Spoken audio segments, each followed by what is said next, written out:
Já sei, você comprou um equipamento novo e na hora de colocar ele para funcionar, descobriu que não tinha nenhuma tomada próxima de onde você queria colocar ele na sua casa? Ou pior, comprou um aparelho, já sabe exatamente que tomada você vai ligar, mas na hora descobriu que o plug não encaixa no ponto de tomada existente. Então, se isso já te aconteceu, esse vídeo aqui é para você.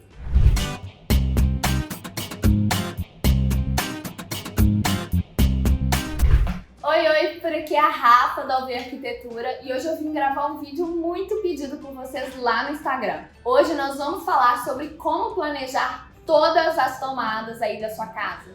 Vou te ensinar quais tipos de tomadas são mais usadas e quais as alturas ideais para cada uma delas. Além disso, nós vamos falar um pouco sobre o que você precisa ter em mente na hora de programar a sua reforma. Então fica comigo aqui até o final para você não perder nenhuma informação importante. Bom, não é novidade, né? Eu vim aqui nesse canal falar que o projeto de arquitetura é fundamental para nos ajudar a prever todos os empecilhos, os imprevistos e os poréns que existem dentro de uma obra, né? Dentro de uma construção.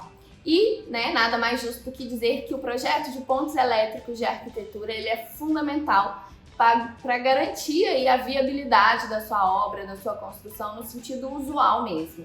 Porque muitas pessoas pensam nas tomadas só depois que se mudam, só depois que começam a viver ali, e aí a gente começa a fazer uso das famosas extensões e T's, que nem sempre são recomendáveis, né? E é muito simples falar sobre isso, porque basicamente as tomadas elas precisam estar localizadas onde os moradores daquela casa, né, daquela reforma, daquele ambiente, onde eles planejam colocar os eletrodomésticos, onde eles planejam ligar os equipamentos eletrônicos. É importante pensar em tomadas para a gente ter nos lugares onde a gente fica mais, para a gente conseguir carregar celular, ligar ali talvez uma luminária, um abajur.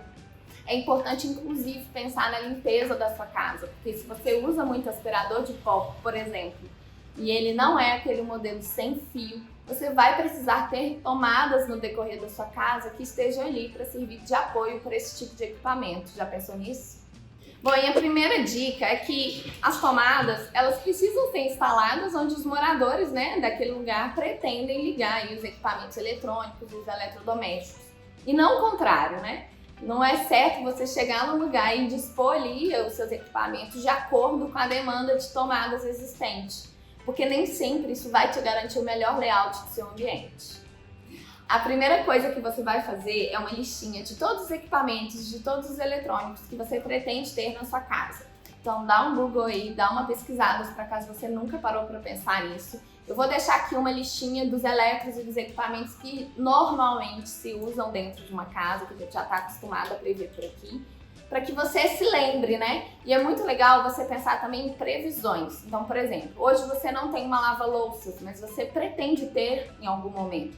Além do ponto hidráulico, né, que é importante ser pensado com antecedência, hoje nós não estamos falando disso, mas você precisa deixar uma tomada ali pronta para que, quando você tiver uma lava-louças, você já tenha o que a gente chama de infraestrutura pronta para receber esse novo equipamento. Bom, o mesmo vale para os interruptores, né? Que eles precisam estar localizados no lugar de mais fácil acesso que aquele ambiente tem, assim que você entra nele. Mas não só isso.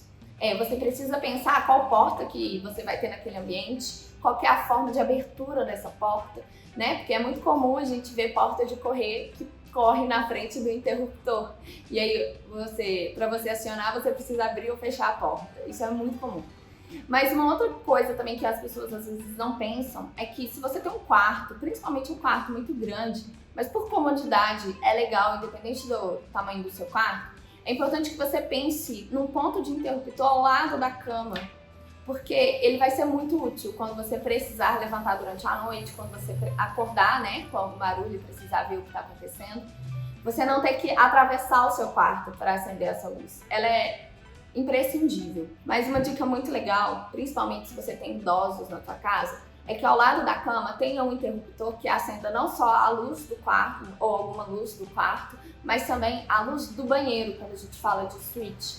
Porque se tem outras pessoas dormindo, no mesmo ambiente, ou se o idoso ele tem dificuldade de locomoção, é legal que o ambiente esteja iluminado para que ele acesse esse ambiente. Então, ter um interruptor acessível ao lado da cama que acenda inclusive a luz do banheiro é uma dica muito legal. Bom, e aí pensando basicamente nisso é que a gente consegue chegar na melhor conclusão de distribuição de tomadas para cada ambiente. Mas vamos para a prática, eu vou mostrar para vocês. Tá, então como eu falei, eu vou colocar aqui na tela uma planta de layout para vocês entenderem o que é isso. Eu acho, se eu não me engano, a gente já falou disso em outros vídeos aqui no canal, que é importante você pensar qual vai ser a disposição preliminar aí dos móveis na sua casa, para que você tenha a certeza de que as coisas vão funcionar, de que a circulação vai funcionar e tudo mais. Então a primeira coisa que a gente faz é uma planta de layout para definir onde tudo vai ficar, inclusive os eletrodomésticos e equipamentos eletrônicos. Bom, algumas dicas práticas nesse momento é: evite colocar tomadas muito baixas. Eu vou falar para vocês algumas alturas padrões que a gente usa, mas tomadas muito baixas, elas oferecem risco mesmo, né, de vida, porque elas podem entrar em contato com a água, elas são acessíveis demais para crianças que estão ali aprendendo a andar, que estão se engatinhando pela casa. Então, esse tipo de tomada baixa a gente evita colocar em lugares muito expostos, muito aparentes. Mas quando essas tomadas baixas existem, é bem legal a gente comprar aqueles protetores de criança mesmo, para tampar elas. Outra dica super legal é cogite mais de uma alternativa no seu layout. Eu sei que às vezes é difícil, né, pensar a longo prazo, mas pode ser que no futuro você mude de ideia. Então, se você planejou de, por exemplo, o home da TV ficar numa parede, pensa como seria se ele estivesse na parede do lado e prepare essas duas paredes para receber esse móvel. É legal porque você tem uma funcionalidade, uma flexibilidade maior em cada um dos ambientes. Mais uma dica super legal é: evite o uso de tomadas simples com um plug só, como essa aqui. Quando a gente instala uma tomada, a gente já tem muito gasto com caixinha, eletroduto, tomada, espelho, né, que é esse acabamento aqui de fora. Então, o custo para a gente colocar 2 plugs é quase o mesmo para a gente colocar um plug só. Então, sempre que você for instalar tomadas, opte sempre que possível por 2 plugs. Até porque, se você comprar um novo eletrodoméstico e ele for ficar perto de outro que já exista, você tem certeza que você tem tomadas disponíveis ali que ainda podem ser usadas. Bom, falando agora sobre as alturas. Nós temos 3 níveis de tomadas: as tomadas baixas, as médias e as altas. Por padrão, nós utilizamos de 30 a 40 centímetros para tomadas baixas. Essas tomadas vão servir basicamente de apoio. Lembra quando eu falei do aspirador de pó? Essas tomadas servem para esse tipo de apoio. Serve também, né, quando você está sentado ao lado do sofá, por exemplo. Tem uma tomadinha baixa ali de apoio para você carregar um celular, ligar um equipamento, algum aparelho eletrônico que fique do lado do sofá. Essa tomada vai ser super útil. As tomadas médias, elas variam de uma altura de 1,20 a 1,30 centímetros de altura. Essas tomadas geralmente são usadas em ambientes onde a gente tem bancadas, cozinhas, áreas de serviço, banheiro, porque são tomadas que ficam ali no meio da parede. E a gente descobriu que, por uma questão cultural, aqui no Sudeste, né, eu tô falando de Belo Horizonte, nós normalmente não temos tomadas médias espalhadas pelo ambiente, porque a gente não acha bonito isso, uma questão de estética. A gente gosta que as tomadas estejam mais escondidas possíveis. Mas eu descobri recentemente que em alguns lugares, principalmente do sul do Brasil, é muito comum encontrar tomadas no meio da parede, porque eles consideram que é mais fácil eu sentar assim no sofá e colocar o meu celular para carregar aqui do que aqui. Então, vai sim do hábito da família, da forma como vocês se comportam diariamente, dos usos e costumes de vocês. Então, normalmente, aqui em Belo Horizonte, pelo menos, nós não colocamos muitas tomadas no meio da parede, que são essas tomadas médias, a menos que elas sejam úteis por algum motivo. E nós temos também as tomadas altas, que são de 2 a 2,50 de altura. Essas tomadas, elas são sempre tomadas específicas, pensadas para equipamentos muito específicos. Por exemplo, a gente sempre vai ter uma tomada alta quando a gente vai instalar uma coifa ou um depurador numa cozinha. A gente vai ter tomadas altas quando a gente vai prever ali pontos de ar-condicionado no ambiente. Em algumas ocasiões também aparelhos de som, quando o cliente gosta de deixar essas tomadas mais altas. E outro ponto que muita gente não pensa é que às vezes a gente precisa de pontos de tomadas altas quando a gente pretende fazer algum tipo de forro de gesso, um forro iluminado, com alguma iluminação diferente.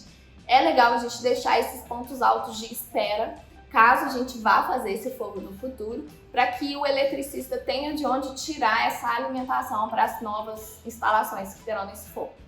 E a gente tem também duas outras modalidades de tomada que aí não se enquadram nem em baixa, média e alta, que são as tomadas de teto e as tomadas de piso.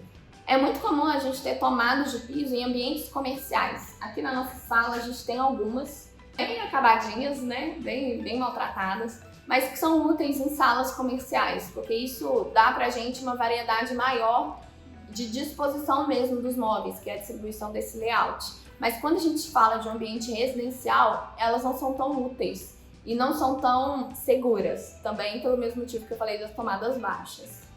Já as tomadas de teto, geralmente elas não são instaladas na laje, elas são instaladas no próprio forro ou acima desse forro, como uma tomada externa. E elas são também para o que eu falei com vocês, né? Instalação de coifa, quando a gente tem uma coifa de ilha, um depurador de ilha, o que seja, que a gente não vai ter nenhuma parede de apoio em volta para ligar esse equipamento, ou qualquer outra televisão, né, que vai ficar quando ela tem aquele suporte que fica pendurado no ambiente. A gente precisa lembrar desses eletros, desses equipamentos e instalar essas tomadas que a gente chama de tomada de teto para receber esse tipo de equipamento futuramente. Bom, se você assistiu até aqui, então deixa o seu like para eu saber que você gostou dessas informações e que você quer receber a continuação desse vídeo que vai ser lançado na próxima semana. E nesse vídeo nós vamos falar sobre cada um dos ambientes da sua casa, detalhando todas as tomadas que precisam existir nele. Então se prepara porque eu vou te dar todas as informações para você conseguir se organizar melhor. Era isso, tchau, com Deus e bora pro segundo vídeo.